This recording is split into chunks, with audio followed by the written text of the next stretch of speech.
Welcome to day 28 of the Methuselah Factor. We're on a journey to better health. We are in the home stretch. I'm Dr. David DeRose. Our task today, forgive. Some years ago when I had the privilege of co-authoring the book, 30 Days to Natural Blood Pressure Control, with Dr. Greg Steinke and nurse practitioner Trudy Lee, we were wrestling with some of the powerful spiritual aspects that can impact our blood pressure. And as we're on the fourth in a cycle of 7-day foci, focusing on different aspects of resting and refreshing, connecting with spirituality, it seemed especially apropos to highlight something that my team and I highlighted in our book, 30 Days to Natural Blood Pressure Control. You may have either seen it in the book or on the companion DVD that we called Spiritual Health, Neglected Dimensions. And the reason for the title, if you're wondering, is we found compelling evidence in the research that spirituality benefits health, but not all spiritual practices are health enhancing. The neglected dimension of spirituality is identifying those factors that are of benefit, and one of them that emerges is forgiveness. Think about it. If someone mistreats you, someone does you wrong, there aren't too many different options for response. You can either be angry and try to get revenge, or you can decide to forgive. On the side of anger and hostility are documented studies showing that you worsen your blood fluidity. On the other hand, if you respond to injustice, if you respond to mistreatment with undeserved forgiveness, you actually can help keep your blood more fluid. You optimize your Methuselah factor by engaging in forgiveness. Now, when I wrote the chapter that deals with day 28 in my book, The Methuselah Factor, I actually walked my readers through a number of things they could do to be in a better position to forgive.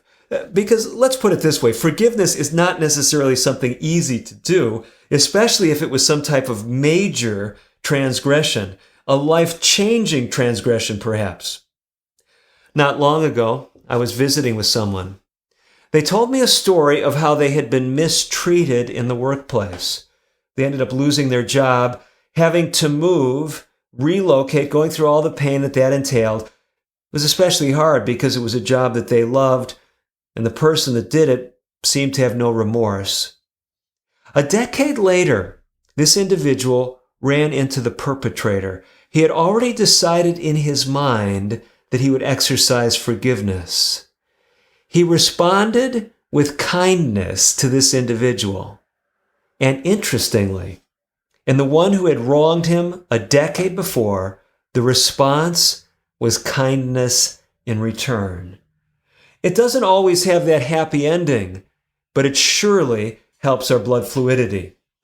So my challenge for you today is if there is something in your life, someone in your life that you have not forgiven, a group in your life that you harbor resentment toward, I want you to start making steps toward forgiveness.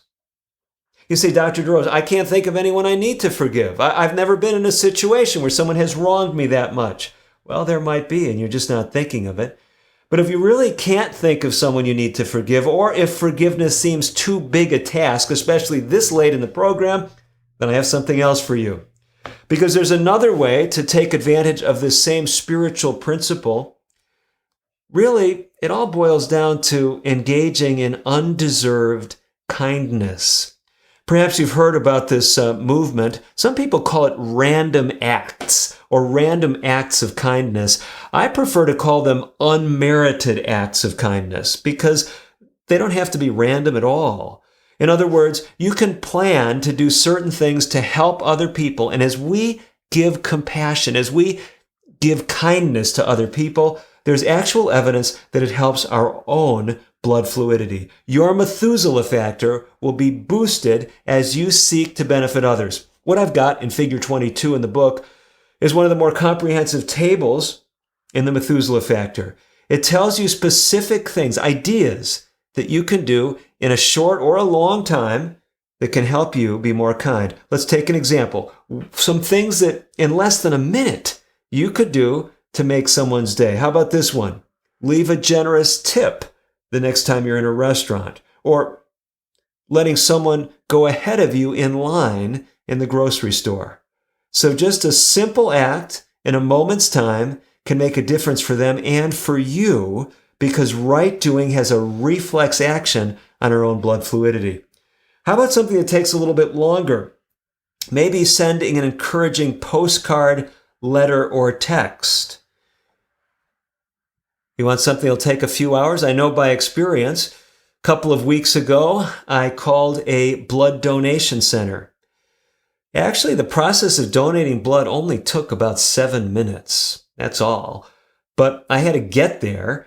I had to go through the kind of mini physical, the screening process that they did. And it took me all told probably around 3 hours, maybe a little bit more. But a few hours that it takes to donate blood left me feeling better that I had helped someone else, and also left me with the awareness that I was doing something that may well have been helping my Methuselah factor, as we've talked about in this series. There's other things that might take a lot longer time, maybe being involved with a community garden, organizing a food drive for needy folks in your community, but you get the point.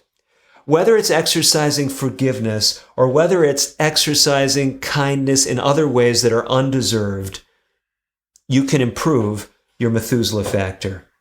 On this fourth of our 7th day junctures in our 30-day program, I want to challenge you to make a plan to do something kind for someone else. It might be that great kindness of exercising forgiveness, or it might be something simple, but do something today. It will help your health and will help those around you. I'm Dr. DeRose.